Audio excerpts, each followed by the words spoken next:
Hi friends, అందరికీ నమస్కారం. Welcome to our channel Ambati Mohan creations. నేను మీ అంబటి మోహన్. ఫ్రెండ్స్, ఈరోజు మరో సరికొత్త నోటిఫికేషన్తో మీ ముందుకు రావడం జరిగింది. ఈ నోటిఫికేషన్ని ఇండియన్ పోస్ట్ పేమెంట్ బ్యాంక్ వారు information technology and information security డిపార్ట్మెంట్స్లో ఉన్నటువంటి స్పెషలిస్ట్ ఆఫీసర్ ఉద్యోగాలను భర్తీ చేయడానికి ఈ నోటిఫికేషన్ అయితే రిలీజ్ చేయడం జరిగింది. ఈ నోటిఫికేషన్ ఆల్ ఓవర్ ఇండియా నుంచి అర్హులైన అలాగే ఇంట్రెస్ట్ ఉన్నటువంటి క్యాండిడేట్స్ నుంచి దరఖాస్తును అయితే కోరడం జరిగింది. ఫ్రెండ్స్, ఈ నోటిఫికేషన్కు సంబంధించి పూర్తి వివరాలను నేను ఈ వీడియోలో మీకు తెలియబోతున్నాను. స్కిప్ చేయకుండా ఆఖరి వరకు చూసినట్లయితే ఈ నోటిఫికేషన్ యొక్క పూర్తి వివరాలు మీరు తెలుసుకోగలరు. అలాగే నా ఛానల్ని మొదటిగా చూసినట్లయితే సబ్స్క్రైబ్ చేసి పక్కన ఉన్న బెల్ ఐకాన్ని క్లిక్ చేయడం ద్వారా నేను చేసే ఇన్ఫర్మేటివ్ వీడియోస్ యొక్క అప్డేట్స్ ఎప్పటికప్పుడు మీకు నోటిఫికేషన్ రూపంలో అందడం జరుగుతుంది. ఫ్రెండ్స్, నోటిఫికేషన్ యొక్క పూర్తి వివరాల్లోకి వెళ్ళినట్లయితే మొదటగా ఈ నోటిఫికేషన్లో భాగంగా ఎన్ని వేకెన్సీస్ను భర్తీ చేయనున్నారు అన్న విషయానికి వచ్చినట్లయితే కనుక ఇందులో రెగ్యులర్ వేకెన్సీస్ని అలాగే బ్యాక్లాగ్ రిజర్వ్ వేకెన్సీస్ని రెండుని కలిపి భర్తీ చేయడం జరుగుతుందని తెలియజేశారు. అందులో ఐటీ టెక్నాలజీలో ఎన్ని వేకెన్సీస్ ఉన్నాయి అన్న విషయానికి వచ్చినట్లయితే అసిస్టెంట్ మేనేజర్ 54 వేకెన్సీస్ ఉన్నాయండి. అందులో 33 అదర్స్కి, ఓబీసీకి 8, ఈడబ్ల్యూఎస్కి 5, ఎస్సీకి 6, ఎస్టీకి 2 కేటాయించడం జరిగింది. మేనేజర్ ఐటీ పేమెంట్ సిస్టంలో సంబంధించి ఒకే వేకెన్సీస్ ఉంది, అది ఎస్టీ కేటగిరీకి కేటాయించడం జరిగింది.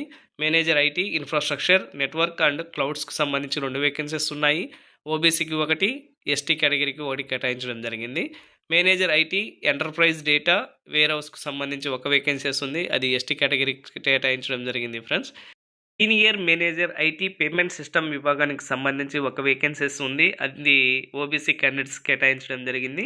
Senior manager IT infrastructure network and క్లౌడ్కి సంబంధించి 1 వేకెన్సీ ఉంది, అది ఎస్టీ కేటగిరీకి కేటాయించడం జరిగింది. Friends, senior manager IT vendor outsourcing contract మేనేజ్మెంట్కి సంబంధించి 1 వేకెన్సీస్ ఉంది, అది ఎస్టీ కేటగిరీకి కేటాయించడం జరిగింది.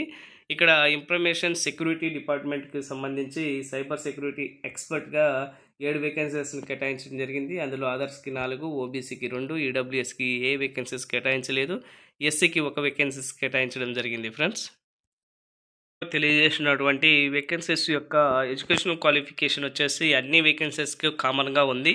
కాకపోతే కొన్ని వేకెన్సీస్కి ఎక్స్పీరియన్స్ని అయితే అడిషనల్గా అడగడం జరిగింది. ఫ్రెండ్స్, ఈ ఉద్యోగాల యొక్క ఎడ్యుకేషనల్ క్వాలిఫికేషన్ వచ్చేసి BE or BTech in computer science or IT or computer applications or electronics and communication engineering, electronics and telecommunication, electronics and ఇన్స్ట్రుమెంటేషన్లో డిగ్రీ కానీ పోస్ట్ గ్రాడ్యుయేషన్ కానీ చేసి అర్హత సాధించిన అభ్యర్థులు ఈ ఉద్యోగాలకు అర్హులని అయితే తెలియజేయడం జరిగింది. డిపెండ్ అపాన్ పోస్టును బట్టి వారు ఎక్స్పీరియన్స్ అయితే 1 ఇయర్ నుంచి 3 ఇయర్స్ అలా అడగడం జరిగింది. ఫ్రెండ్స్, మీరు ఇక్కడ అఫీషియల్ నోటిఫికేషన్లో చూసి తెలుసుకోవచ్చు.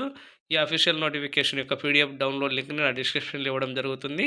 అప్లై చేసే ముందు ఒకసారి ఈ నోటిఫికేషన్ యొక్క పూర్తి వివరాలు చదివి అర్థం చేసుకున్న తర్వాత మీరైతే అప్లై చేయడం మంచిది.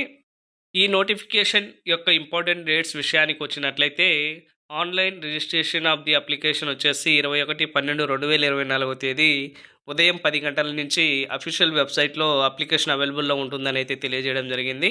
ఈ అఫీషియల్ వెబ్సైట్ లింక్ని నా డిస్క్రిప్షన్లో ఇవ్వడం జరుగుతుంది. త్రూ ఆ లింక్ ద్వారా మీరు డైరెక్ట్ అఫీషియల్ వెబ్సైట్ పేజ్లోకి వెళ్ళేసి అప్లికేషన్లో ఫిల్ చేసుకోవచ్చు. Friends, last date of the application వచ్చేసి 10/1/2025గా ఇవ్వడం జరిగింది. అంతలోపు మీరు అప్లికేషన్ అయితే సబ్మిట్ చేయాల్సి ఉంటుంది. ఆ తర్వాత సబ్మిట్ చేసిన అప్లికేషన్స్ని మీరు రిజెక్ట్ చేయబడతాయని అయితే తెలియజేయడం జరిగింది. ఫ్రెండ్స్, ఈ నోటిఫికేషన్లోని వేకెన్సీస్ యొక్క ఏజ్ లిమిట్ విషయానికి వచ్చినట్లయితే కనుక అసిస్టెంట్ మేనేజర్కి 20 సంవత్సరాల నుంచి 30 సంవత్సరాల మధ్య ఉన్నటువంటి అర్హులైన యువతి యువకులు అప్లై చేసుకోవచ్చు. మేనేజర్ కేటగిరీకి 23 సంవత్సరాల నుంచి 35 సంవత్సరాల మధ్య ఉన్నటువంటి అర్హులైన యువతి యువకులు అప్లై చేసుకోవచ్చు అండి. దీనికి ఎక్స్పీరియన్స్ 3 సంవత్సరాలు ఉండాలని అయితే తెలియజేశారు. అలాగే సీనియర్ మేనేజర్కి సంబంధించి 26 సంవత్సరాల నుంచి 35 సంవత్సరాల మధ్య ఉన్నటువంటి అర్హులైన యువతి యువకులు అప్లై చేసుకోవచ్చు.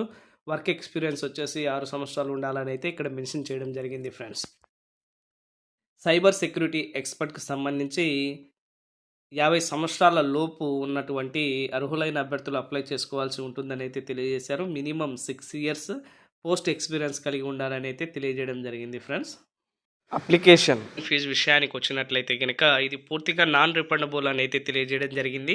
ఒక్కసారి మీరు అప్లికేషన్ ఫీజుని పే చేసిన తర్వాత ఎట్టి పరిస్థితుల్లో రీఫండ్ చేయడం జరగదని అయితే తెలియజేశారు ఫ్రెండ్స్. ఎస్సీ, ఎస్టీ, పీడబ్ల్యూబీ క్యాండిడేట్స్కి రూ. 150 అప్లికేషన్ ఫీజుగా ఇవ్వడం జరిగింది. ఆల్ అదర్ క్యాండిడేట్స్కి రూ. 750 అప్లికేషన్ ఫీజుగా ఇవ్వడం జరిగింది ఫ్రెండ్స్. ఇక్కడ మనం చూడొచ్చు ఏ విధానం ద్వారా మనం అప్లికేషన్ ఫీజుని అయితే చెల్లించవచ్చు అన్న విషయాలు ఇక్కడ వరకు అయితే బ్రీఫ్గా ఇవ్వడం జరిగింది. ఏజ్ రిలాక్సేషన్ విషయానికి వచ్చినట్లయితే కనుక ఎస్సీ, ఎస్టీ క్యాండిడేట్స్కి 5 years గాను, ఓబీసీ క్యాండిడేట్స్కి 3 సంవత్సరాలు గాను, పీడబ్ల్యూబీడీ అదర్ క్యాండిడేట్స్కి 10 సంవత్సరాలు గాను, పీడబ్ల్యూబీడీ ఓబీసీ క్యాండిడేట్స్కి 13 సంవత్సరాలు గాను, పీడబ్ల్యూబీడీ ఎస్సీ, ఎస్టీ క్యాండిడేట్స్కి 15 సంవత్సరాలుగా ఏజ్ రిలాక్సేషన్ అయితే కల్పించడం జరిగింది ఫ్రెండ్స్. ఈ నోటిఫికేషన్కు అప్లై చేసి ఉద్యోగం సాధించిన అభ్యర్థులకి నెలకు శాలరీ విషయానికి వచ్చినట్లయితే కనుక స్కేల్ 3 విభాగం కిందకి వచ్చే ఉద్యోగులకి రూ. 2,25,930 పర్ మంత్ శాలరీని పే చేయడం జరుగుతుందని అయితే తెలియజేశారు. స్కేల్ 2 కిందకి వచ్చే ఉద్యోగులకి రూ. 177,146 పర్ మంత్ శాలరీ పే చేస్తామని అయితే తెలియజేశారు ఫ్రెండ్స్. స్కేల్ 1 విభాగం కిందకి వచ్చే వారికి రూ. 140,398 మంత్ శాలరీని అయితే పే చేయడం జరుగుతుందని తెలియజేశారు. దీనితో పాటు కొన్ని అలవెన్సెస్ కూడా ఉంటాయని అయితే వీరు ఇక్కడ తెలియజేయడం జరిగింది ఫ్రెండ్స్. చేయాలి అన్న పూర్తి వివరాలను అయితే ఇక్కడ తెలియజేయడం జరిగింది ఫ్రెండ్స్. మొదటగా అఫీషియల్ వెబ్సైట్ ద్వారా లాగిన్ అవ్వాలి. అప్పుడు అఫీషియల్ వెబ్సైట్లోకి వెళ్ళడం జరుగుతుంది. అక్కడ నుంచి కరెంట్ ఓపెనింగ్స్ మీద క్లిక్ ఇచ్చినట్లయితే కనుక ఈ నోటిఫికేషన్ సంబంధించి అప్లికేషన్ ఫామ్ అనేది ఓపెన్ అవుతుంది ఫ్రెండ్స్. మీరు రిజిస్ట్రేషన్ చేసుకోవాల్సి ఉంటుంది. రిజిస్ట్రేషన్ చేసుకున్న తర్వాత అప్లికేషన్లోకి అయితే వెళ్ళడం జరుగుతుంది. అప్పుడు మీరు అప్లికేషన్ని పూర్తిగా చదివి అర్థం చేసుకొని ఫిల్ చేసేసి దానికి కావాల్సిన ఫోటో, సిగ్నేచర్, డాక్యుమెంట్స్ని అటాచ్ చేసేసి మీరైతే సబ్మిట్ చేయాల్సి ఉంటుంది. ఈ వీడియోపై మీ యొక్క అమూల్యమైన కామెంట్స్ని కామెంట్ రూపంలో తెలియజేయండి. Thank you for watching.